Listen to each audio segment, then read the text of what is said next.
Today we're going to review this Sony 128GB tough card. We'll unbox it, run through some speed tests, and see if they're worth the extra money.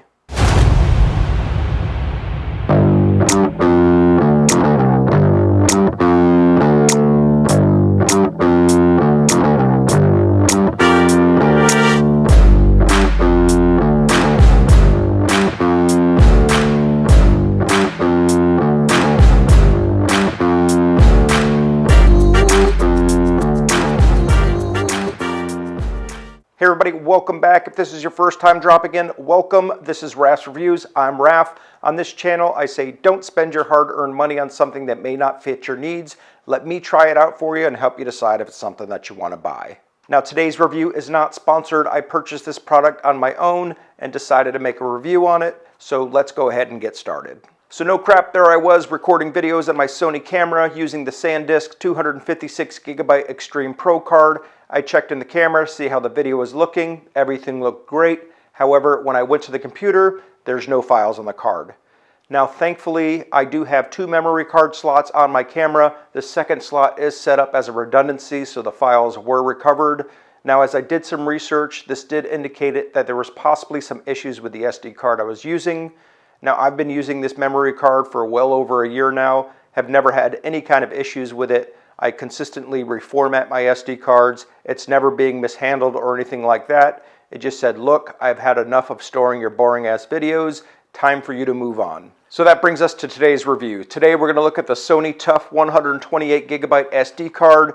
It's supposed to have read speeds up to 277 megabytes per second and write speeds at 150 megabytes per second. So before we begin testing, I want to talk about a few things that made me decide to get these cards. I say that because these cards are about 2 times the amount of some of the other cards that are around the same speeds. So first, they're called tough cards because they're supposed to be thicker and better constructed in order to take more of a beating. Now, I don't plan on beating any of my SD cards. Quite frankly, since my teens, I try not beating anything anymore, but that's a topic for a whole other different kind of video. So another reason why I was eyeballing these bad boys is because of the recovery tools. So I know almost anyone who's watching this that uses a camera or something that takes an SD card, or almost any kind of storage for that matter, has probably at one time or another been formatted, and then you realize that there was something on there that you needed. Well, a few months back, I had made this mistake. I transferred some video files from my camera to my laptop. I got in a rush, immediately popped my SD card back in my camera, formatted the cards. Well, a few days later, I went to go make a video and the files on the computer were not working. They were corrupted. I was like, holy crap. So I downloaded every recovery software that I could find. None of them would work. So of course, as anybody would do, I asked my good friend Google, hey, what gives?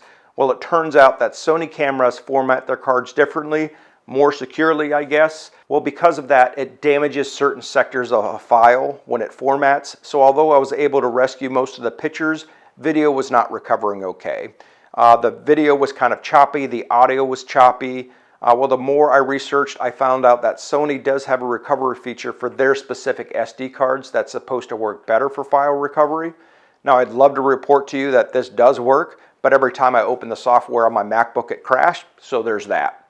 But I do use the M1 chip in my MacBook, and a lot of software seems to be kind of trying to catch up with the M1 chip for it to be usable on that platform. But let's move on. Okay, so when we open up the packaging, we can see that they have killed a small forest with the documentation. Of course, it comes with its own little protective case. Holding this card, I automatically feel the difference in this memory card. It just feels beefy. The only way I can explain it is if you've ever held like a plastic credit card and then a credit card that's made out of metal, this definitely stands up to its name as being tough. But who cares what the heck it feels like? How does it perform? All right, well, we will pop this into the MacBook along with a few others and test them out.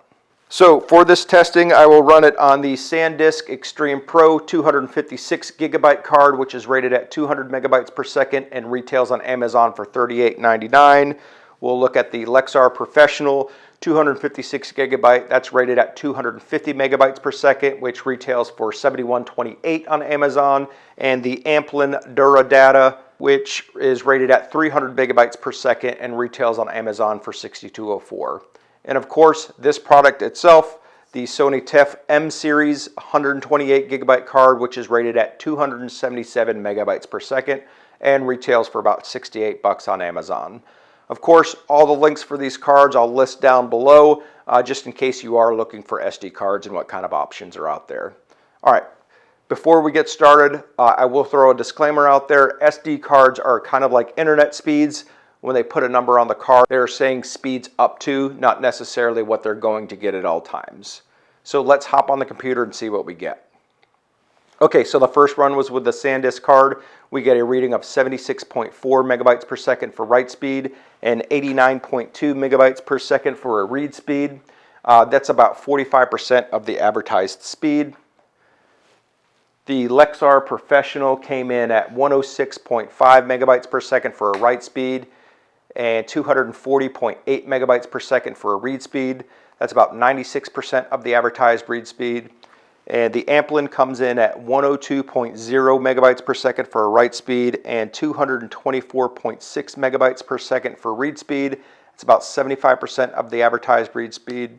And lastly, the Sony TUF card came in at 123.7 megabytes per second write speed and 247.0 megabytes per second for a read speed, or about 91% of the advertised read speed. Okay, great. So as you know, with all products, there's pros and cons. Here's my thoughts on this product.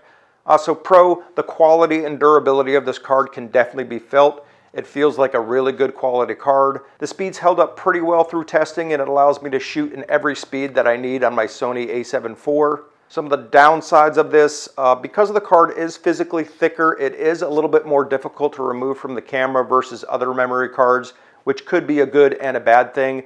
But I'm thinking about if I'm out shooting in the cold, I may want to be able to quickly pop it out. It's a minor con, but something I felt that I should bring up. Secondly, it's a pretty hefty price tag for the size and speed. For $4 more, I purchased my Lexar card, which is double the amount of storage and comes in around the same speeds. Now, if the Sony card does outlast the Lexar card, then absolutely the price tag will be worth it, but that is yet to be seen.